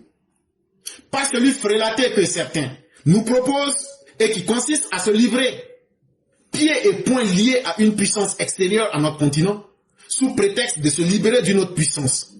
Le vrai panafricanisme là, c'est pas d'aller se livrer à la Russie pour dire comme les Occidentaux nous ont beaucoup maltraités, on va nous livrer en tant que nouveaux esclaves à un nouveau maître russe. Comme ça là, on devient les nouveaux esclaves pour faire du mal à l'ancien maître, mais toujours avec notre condition, nous demeurons des esclaves. Le vrai panafricanisme n'a pas besoin d'un nouveau maître. Le vrai panafricanisme a besoin que nous soyons capables de nous nourrir sur notre continent. Que nous soyons capables de mettre fin aux guerres. Que nous arrêtions que les autres nous manipulent. Et que nous puissions décider, en créant nous-mêmes les capacités intellectuelles, notre manière de penser dans le monde. Que nous arrêtions de dépendre du reste du monde. Que nous arrêtions nos comportements enfantins. Le panafricanisme, c'est une vieille histoire que les gens ont toujours racontée depuis les indépendances. Mais ça allait où? Ce n'est pas un fait nouveau. Ça a toujours existé, mais ça n'a jamais été une réalité parce que nous n'avons pas changé notre condition. Et tant que nous ne changeons pas notre condition, Dieu n'a aucune obligation de nous aider à aller de l'avant. Ce sont les enfants des esclaves qui se sont retrouvés dans les États-Unis, qui se sont retrouvés dans les îles du Caraïbe, qui se sont retrouvés dispersés et qui ont eu ce sentiment. Mais c'est avec ce sentiment-là qu'ils ont aussi divisé les premiers présidents de nos pays après les indépendances. Allez relire l'histoire de Kwame Nkrumah, allez relire l'histoire de Sékou Touré. C'est ces histoires de panafricanisme mal enseignées qui ont divisé les premiers leaders après les indépendances. Il y avait pour schématiser ceux qui voulaient une union immédiate des pays africains et ceux qui préconisaient d'aller pas à pas. Plus de 60 ans après, vu le monde qui est en train de venir, je crains qu'il ne soit plus temps de tergiverser. Il ne s'agit plus certainement de créer un seul État africain du jour au lendemain, mais tout au moins de commencer à regarder dans la même direction, à réfléchir à la manière dont nous pourrions nous unir pour de bon et cette fois-ci. Est-ce qu'on pourra mettre tous les pays ensemble? Si je vous dis ça, je suis en train de vous mentir. Est-ce que les gens vont accepter? Je ne sais pas. Mais ce que je sais par contre, on peut unir nos pensées. On peut changer nos manières de penser. On peut regarder et dire qui réfléchit mieux et qu'est-ce qui est bon pour nous. On n'a pas besoin des pays, on n'a pas besoin des frontières. On est capable de faire cela. Si on n'est pas capable de mettre les 54 pays de l'Afrique ensemble, on peut décider au moins sur une idée et l'appliquer en Afrique. On peut décider de nous unir. On peut décider de faire de la ZLECAf une réalité, de faire le commerce entre nous Africains. Voilà ce que moi je vous offre. Je ne vous demande pas beaucoup, mais je n'accepterai jamais que vous ayez moins que cela. Chaque année, chaque pays développé ou émergent organise son sommet en Afrique et avec l'Afrique pour voir comment il pourrait profiter des immenses richesses de notre continent. Ne serait-il pas temps que nous, Africains, commencions à nous retrouver entre nous pour voir comment nous pourrions ensemble exploiter nos richesses afin d'impulser quelque chose à même de nous faire avancer ensemble et pour nous prémunir contre les prédateurs qui nous guettent. Toi, Africain qui m'écoutes, si tu attends cette voix, chaque année on entend le sommet Chine-Afrique, sommet Europe-Afrique, sommet Afrique-Amérique, sommet Afrique-Turquie. Mais quand est-ce que vous allez nous proposer un sommet Afrique-Afrique? Pour dire que les Africains se sont assis aujourd'hui. Et aujourd'hui nous avons décidé que entre nous, voilà, nous avons fait un sommet pour que les fils et les filles de l'Afrique puissent profiter de nos richesses. Si vous vous attendez à ce que ce soit les prédateurs qui organisent cette réunion, vous n'aurez jamais cette réunion. Mais ceux qui vous invitent, ils vous invitent à venir décider comment ils vont dépecer les richesses de votre continent et vous donner des miettes. Mais vous-même, vous n'avez pas encore eu le courage de vous asseoir pour faire une réunion Afrique pour décider. Il n'y a pas de problème. Ceux qui connaissent la valeur de la richesse et de ce que leurs peuples ont besoin, ils vont vous faire disparaître pour arriver à leurs objectifs. Et là, on ne parle pas de la pitié. Et je le dis et je persiste. La morale est secondaire à la survie. Penser ce qui est bien, ce qui est mauvais, c'est ça qu'on appelle la morale. Mais lorsque ta survie est engagée, là, comment je fais pour rester en vie, là? C'est que Spinoza appelait le conatus, là. La survie dépasse la morale. C'est quand tu es vivant que tu peux penser à la morale. Pour mémoire, en 1980, l'Organisation de l'Unité africaine avait élaboré un plan baptisé Plan d'action de Lagos, qui visait à accroître l'autosuffisance de l'Afrique, minimiser les liens de l'Afrique avec les pays occidentaux en maximisant les ressources propres de l'Afrique. Mais c'est parti où? Tapez sur Google le plan d'action Lagos. C'est en 1980. L'UA, avant on appelait ça l'Organisation de l'Unité africaine. Ils ont fait tout ça, mais ça allait où? Parce qu'on n'est pas sincère. Nos cœurs sont noirs entre nous-mêmes. Et c'est ça le premier danger et le premier démon de l'Afrique. Quand on voit quelqu'un qui est en train de réussir, on le transforme en ennemi. Comme Alassane devient aujourd'hui l'ennemi aujourd'hui en Afrique de l'Ouest. Mais pourtant, cela ne l'empêche pas d'avancer. Et cela ne l'empêchera pas. Et c'est là que l'histoire vous donne tous les choix. Ceux qui ne veulent pas réussir détruisent leur propre pays avec leurs propres habitants. Mais ceux aussi qui ont décidé de réussir et d'avancer, ils deviennent l'ennemi de l'Africain. Mais ceux-là, ils avancent pourtant. Donc, tout est une question de choix. Et pour faire un choix, il faut changer ta manière de penser. Pourquoi ne réfléchissons-nous pas à un nouveau code, à l'élaboration d'un nouveau plan d'action? Et au fait, que devient le NEPAD, le nouveau partenariat pour le développement de l'Afrique, qui était censé doter notre continent des infrastructures qui lui manquent pour son développement? Bon, on a qu'à laisser tout ça, c'était loin. Mais le NEPAD, la N-E-P-A-D, ça est où? Qu'est-ce que c'est devenu? Un peuple qui manque de volonté, un peuple qui n'utilise pas son cerveau, un peuple qui n'est pas uni, un peuple qui n'a même pas de volonté de faire ce qu'il dit. Est-ce que ce peuple-là pense qu'il peut survivre? Voilà ta condition et voilà ce que je te dis aujourd'hui. À toi de décider de ce que tu veux. On passe directement à l'édito de Mère Blanc. Bonjour Éclaireur pour Vérité, bonjour à tous mes condisciples de la digne classe Éclaireur pour Vérité. Le voilà assis, hagard, l'air complètement absent, le regard terne, les yeux creux, se demandant s'il est vraiment à sa place. Si l'un a su se défaire de son titre de putschiste en se faisant élire de façon démocratique, lui et ses deux compères demeurent dans l'illégalité.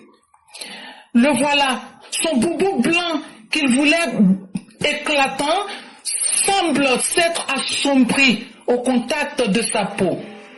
Même pas eu l'honneur d'être appelé président. La honte.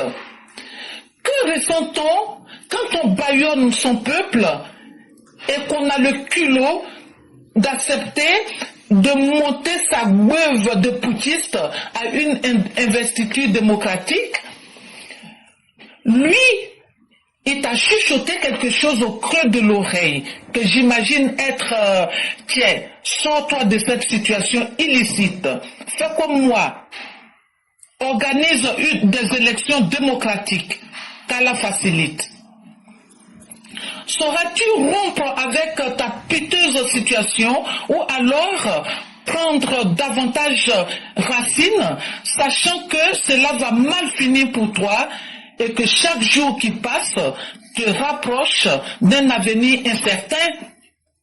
Ta mine nous apprend que de t'être accaparé du pouvoir de cette façon a un prix que tu payes aujourd'hui. Sous ta mandature, le pays déclare toutes sortes de pénuries. Binadiara, le jeune Binadiara, tu l'as dans tes pattes. Il semble avoir plus de poids que toi aujourd'hui dans le Mali, dans le Grand Mali, dans le Maliba. De Mamadou Doumbia, prends-en de la graine, petit. Organise des élections démocratiques.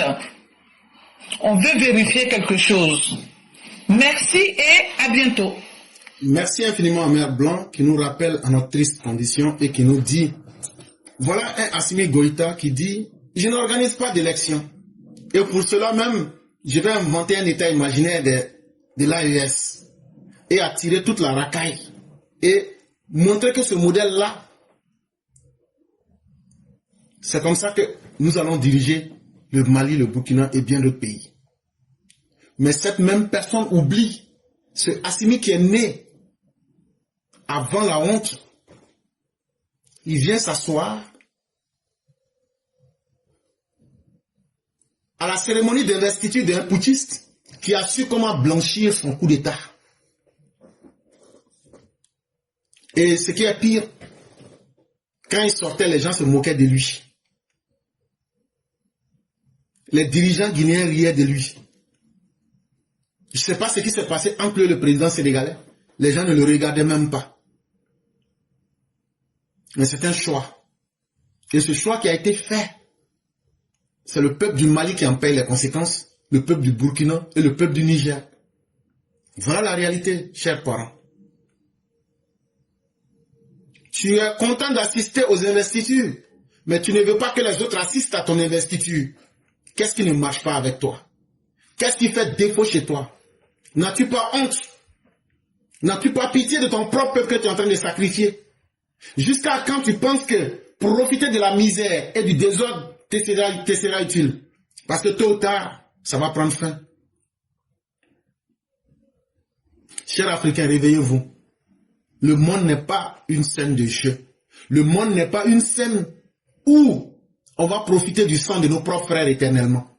Moi que vous voyez là, quand le régime d'Assimi a pris le pouvoir là, ils m'ont appelé, m'ont proposé à travers quelqu'un de faire un plan de surfacturation de l'argent. J'ai dit, je ne rentre pas dedans.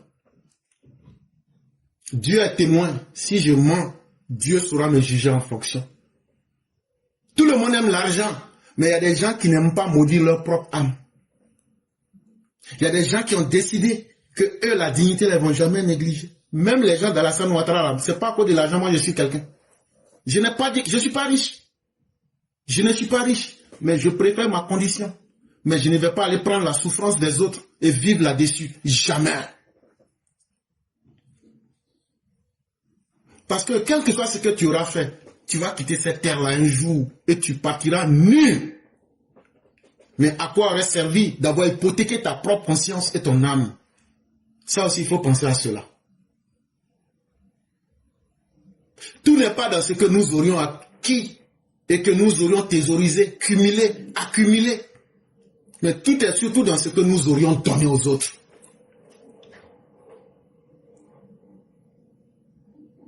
Et c'est pourquoi je ne vais jamais monétiser cette page. Tant bien même que Facebook me crée des problèmes, mais je ne monétiserai jamais cette page. Parce que la vie est une question de choix. Et je suis sûr d'une chose, on ne perd jamais dans le choix que l'on fait. Le choix de la dignité, même si je ne gagne rien, je serai au moins, ma conscience sera en paix. Et je préfère cette liberté. Et je préfère cette dignité. Et le jour que je vais rencontrer mon Seigneur, je lui dirai, j'ai donné quelque chose. Et donc pense à moi aujourd'hui. Chers Africains, la vraie vie, c'est ce qu'on donne aux autres. Et non ce que nous tirons des autres. Ayons pitié des peuples du Mali. Ayons pitié des peuples du Burkina. Ayons pitié des peuples du Niger. Permettons que ces peuples-là puissent vivre dignement. Permettons que ces peuples soient en sécurité. Permettez que les pères de famille ne soient plus humiliés. Permettez que nous ne fassions pas pleurer des enfants sur notre terre et sur notre continent.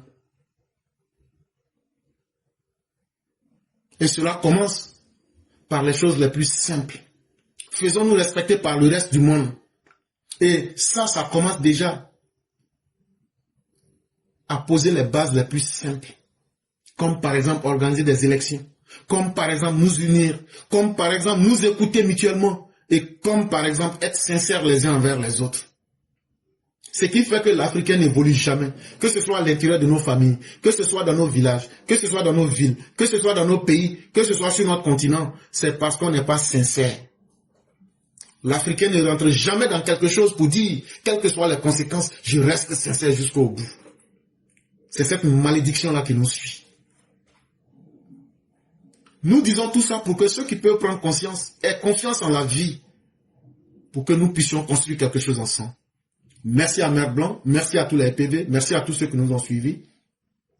Nous sommes à la 43e minute, on va laisser une minute. On a déjà Mère Sali, on a notre frère Tefet et Gucci qui se sont présentés. S'il y a quelqu'un qui veut prendre la parole, essayez de vous présenter avant la 44e minute. Nous sommes à la 43e minute. Prenez le temps de vous signaler. La meilleure manière de le faire, c'est de le faire par écrit. Là, comme ça, on peut voir et on peut vous prendre. Et donc, signalez-vous rapidement. Nous sommes déjà à la 44e minute. On ne prendra plus personne. Nous disons merci à tous. Et donc, on va directement tomber dans le sujet pour que ceux qui veulent s'exprimer puissent le faire. Donc, s'il vous plaît, n'appelez plus pour ne pas mélanger nous-mêmes notre propre temps. Puisque après cela, on doit aussi chercher notre petit pain. Et donc, tous ceux qui vont appeler après, on ne vous prendra pas. Peut-être que demain sera un autre jour.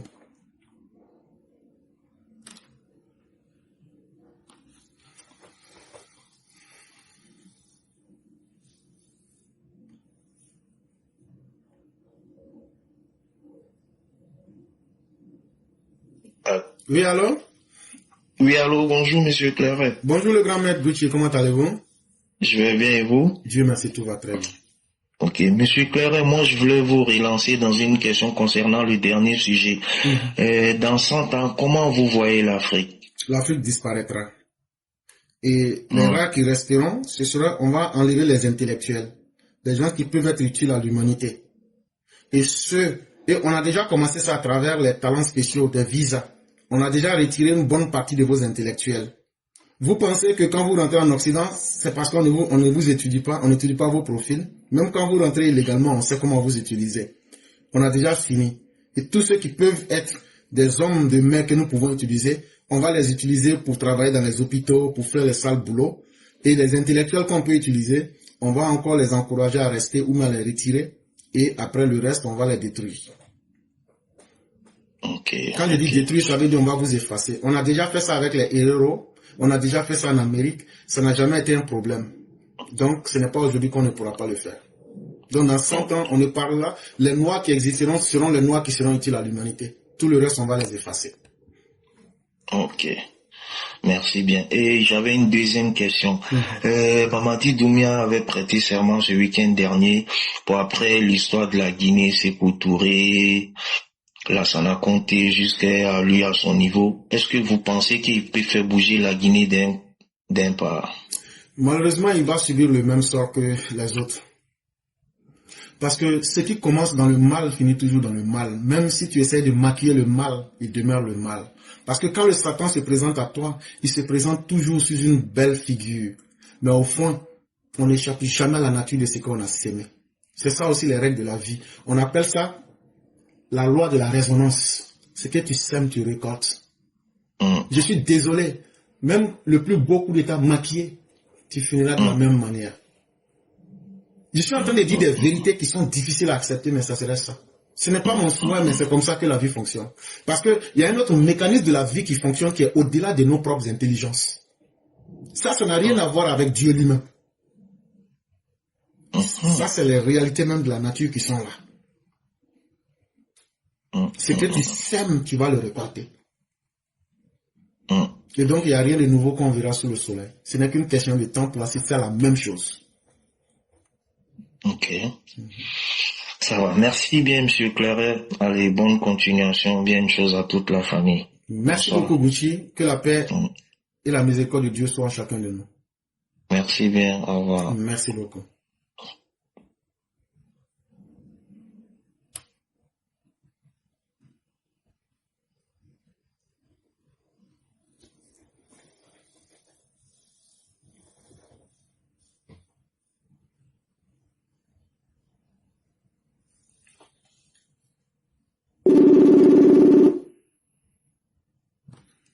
Allô? Allô? Oui, cher frère, comment ça va? Oui, ça va, alhamdoulilah, par la grâce de Dieu. Et la famille? Ça va. Dieu merci. Et de ton côté? Ça va, grâce à Dieu, on ne se plaint pas. Dieu merci. Ok, donc on te laisse la parole. Merci, cher frère. Je dis bonsoir à toute la famille EPV et que Dieu nous bénisse dans ce combat noble. Amen. Qu'il nous donne la force face aux tentations du diable. Amen. Parce que tout ce qui est bon, le diable va venir s'opposer et il va passer par la tentation. Donc, cher frère, franchement, j'ai écouté l'édito et je me mets de ton côté pour interpeller nos présidents concernant l'organisation de la CEDEAO. lorsque quelqu'un qui ne s'en cache plus a traité avec ceux-mêmes qui sont en train de mettre en mal cette organisation-là, qui donne tant de droits et tant de libertés à des Africains dans une sous-région, alors qu'on voit d'autres pays de l'Afrique qui ont essayé de faire des organisations comme ça de la sous-région. Je veux parler de l'Afrique centrale. Je veux parler de G5 Sahel et tout. Qu'est-ce que ça a donné? Aujourd'hui, la meilleure organisation de tout ça, c'est la CEDEAO en matière de liberté des citoyens et même qui s'inscrit comme un modèle dans le panafricanisme. Et on voit un président qui se donne à cœur joie à s'amouracher avec des gens qui veulent mettre en mal cette organisation et qu'on n'arrive pas à taper du poing sur la table. Mais qu'est-ce qu'on veut régler? Voici un monsieur qui ne respecte même pas le droit universel par rapport à la protection des hommes en matière de demande d'asile. Mais pour rapatrier quelqu'un, il ne suffit pas de dire non, promettez-moi de ne pas lui faire du mal et tout. Mais tu te bases d'abord sur les réalités de ce pays. Est-ce que le droit est respecté pendant que les gens ils sont en train de mettre la peine de mort en application là-bas? Pendant que des gens sont envoyés au front juste par rapport à leur opinion face à des soldats qui ont profité de l'argent du contribuable de toutes ces personnes-là. Des gens qui sont enlevés sans que leur famille même soit informée. Et on ne sait même pas dans quelle prison ils sont, s'ils ont de la chance. Et lui, il s'est dit même juste à dire, oui, ils m'ont promis de ne pas faire du mal, alors qu'il y a Tigri qui lui a fait un coup d'État et les éléments sont factuels, qui est passé dans lui et son pays, mais il a refusé de remettre ce dernier-là aux Béninois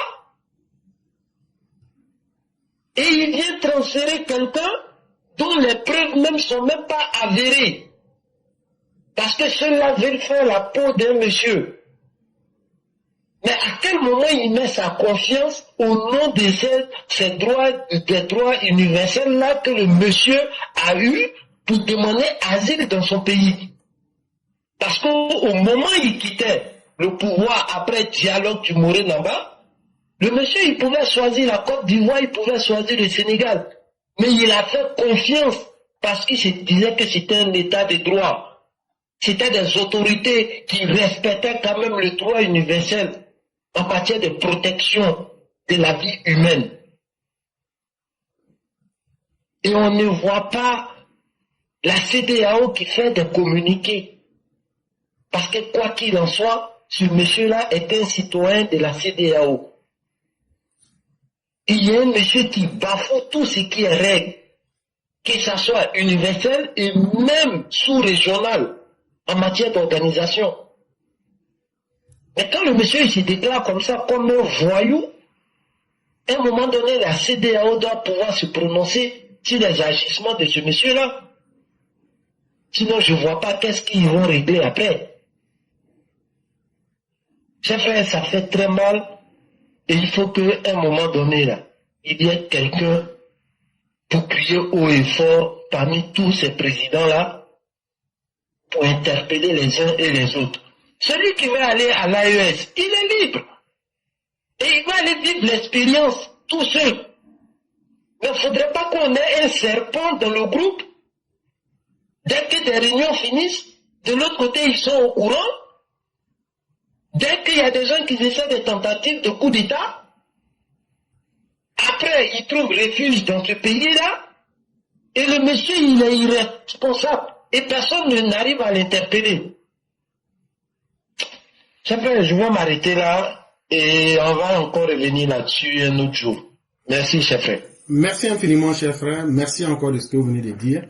Et c'est effectivement là que nous sommes en train de parler pour dire, dans une organisation où la sincérité n'est pas de mise et où les uns et les autres peuvent jouer derrière le dos des autres, c'est quand même assez gênant. Et la CEDEAO devrait être capable aujourd'hui de faire clairement comprendre à fort de soit quitter la CEDEAO ou bien de s'allier à l'AES, mais faire ce double jeu est devenu presque inacceptable. Dans cette affaire, c'est surtout cela que nous critiquons. Malheureusement, beaucoup ne comprennent pas, ils pensent qu'on est dans des histoires de personnes non... pourquoi? Non. Ce n'est pas des histoires de burkinabé qui nous intéressent. Mais quelle est l'utilité d'une organisation sous-régionale si les membres ou bien un des membres de cette organisation il a pour premier rôle de saboter cette même organisation? Est-ce que ce membre-là vaut la peine d'être considéré comme un membre? C'est cette question-là que nous posons en fait, moi comme tu le dis, et j'espère que les gens sauront comprendre cela et mettre le niveau du débat plus haut, parce que ce n'est pas joli, ce n'est pas bien. Vraiment merci infiniment. On va vous permettre une excellente soirée et que la grâce de Dieu nous accompagne tous. Et donc mesdames et messieurs, nous allons terminer avec Mère Changi, Maman Sali Kone, c'est avec elle que nous allons terminer. Et donc elle va faire son déroulé et lorsqu'elle aura fini, on va automatiquement passer à la conclusion.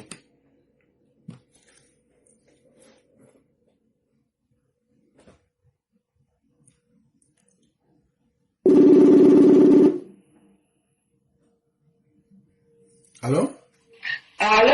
Oui. Oui. Bonjour chère mère, comment allez-vous? Bonjour mon professeur 5 étoiles, je vais très bien et vous? Dieu merci, tout va excellemment bien. Alhamdulillah. Que Dieu nous aide tous. Et la famille? Amin. La famille se porte très bien. Et de votre côté? Amin ya Rabbi, alhamdulillah, on se porte bien ici. Dieu merci, que Dieu nous aide. Amin. Donc on vous laisse la parole. D'abord, avant de... Merci professeur. Bonjour à tous les étudiants, bonjour à tous ceux qui nous suivent, bonjour à tous ceux qui t'apportent, qui protègent le live. Merci beaucoup. Professeur, merci pour cet éveil de conscience que tu viens de faire aux Africains. Quand on dit panafricain, voilà de quoi on parle. Voilà. Tout ce que vous avez développé là, ça c'est le vrai panafricanisme. Vraiment, merci beaucoup. Merci d'avoir réveillé les esprits africains, ceux vraiment qui ont envie de se réveiller. Parce que avec de la manière dont le monde s'en va, on se demande est-ce que notre Afrique existera dans 100 ans, comme le frère vient de dire, professeur. Parce que nous les Africains, c'est pas la peine. Comment on peut se haïr, se détester, se faire mal? On est de chercher à faire du bien pour l'Afrique. On est de chercher à protéger l'Afrique. Vraiment, c'est pitoyable, ça fait pitié. Et on est en train de prendre toutes nos bonnes têtes de l'Afrique. On est là en train de s'en vouloir pour des bêtises. Il y a tous ces jaloux qui sont contre la Côte d'Ivoire. Est-ce que normalement, l'Afrique un pays africain devait être jaloux de la Côte d'Ivoire? Non, si vous êtes jaloux de la Côte d'Ivoire parce que la Côte d'Ivoire est en train d'avancer, mais cherchez à avancer. Cherchez à ranger vos différents pays. Vous pensez que si notre Afrique aujourd'hui se développe, est bien, est reposant, est en paix, comme de la manière chez les Blancs, où on va rester dans leur pays là. Vous pensez que les Africains vont sortir? Mais vous ne comprenez rien. Les investisseurs sont en train de venir dans les pays où il y a la paix. Pourquoi vous ne pouvez pas faire de la même manière pour que tous les pays africains se développent, pour qu'on puisse avoir une belle Afrique et rester en nous là-bas? Franchement, c'est pitoyable. Regardez même ce que le Togolais là vient de faire. Livrer d'Amiba. Vous savez tout le danger qu'il court dans son pays. Vous êtes quel genre d'Africain? L'Africain, mais franchement, il y a souvent des gens qui disent, mais attends, Dieu nous a créé moi là-même, la guerre, c'est parce qu'on est mauvais. Et si ça ne change pas, c'est jusqu'à la fin du monde. Non, mais les Africains, réveillez-vous. Vous les Burkinabés là, vous les Mossi du Burkina là, même franchement. On dit, avant nous, en Côte d'Ivoire, on respectait tellement que nous, les hommes intègres. Voilà des gens qui sont intègres. Franchement, c'est dégueulasse. Que Dieu protège la Côte d'Ivoire. Voilà pourquoi nous disions, en Côte d'Ivoire, on ne peut plus laisser la flamme prendre le pouvoir en Côte d'Ivoire. Pour le protéger, on a raison, hein. Cette histoire-là, on ne peut plus laisser n'importe qui être président en Côte d'Ivoire. Non. Parce que nous, on ne veut pas que notre Côte d'Ivoire disparaisse. Franchement, Professeur, merci beaucoup. Que Dieu te protège. Que Dieu protège papa de tous ceux qui l'entourent. Que Dieu protège tous nos forces de l'ordre qui œuvrent vraiment la sécurité à la paix de cette Côte d'Ivoire. Et que Dieu nous protège, nous-mêmes, professeurs éclaireurs, pour que demain, nous voyons une Côte d'Ivoire nouvelle qui va avancer. Franchement, parce qu'on est fatigué de n'importe quoi. Le mal de l'Africain, c'est l'Africain lui-même. Professeur, je m'arrête là. Merci infiniment, cher mère. Merci encore pour toutes vos prières. Puisse Dieu les agréer. Et que Dieu les accepte pour chacun et chacune d'entre nous. Et comme vous le dites, le premier ennemi de l'Africain, c'est lui-même. Souvent, il fait semblant de l'ignorer alors que c'est la mauvaise foi. Sinon, tout ce qui nous arrive, il n'y a pas de hasard. C'est ce que nous faisons ou ce que nous cachons. Et nous faisons que payer le prix, mais nous ne voulons pas assumer et nous ne voulons pas être vrais envers nous-mêmes, encore vrais envers nos frères africains. Et donc, notre condition ne changera jamais. Ça, il faut en être sûr. Et en plus de cela, il faudrait que vous, les Ivoiriens, à travers ce qu'on a fait aujourd'hui, vous soyez conscients de la chance que vous avez et que vous ne vous laissez pas distraire par tout ce que vous voyez. Restez concentrés sur votre pays. Restez concentrés derrière vos autorités et soyez fermes dans vos décisions, dans vos résolutions pour ne pas tomber bas. C'est en tout cas le conseil que nous pourrions donner aux uns aux autres.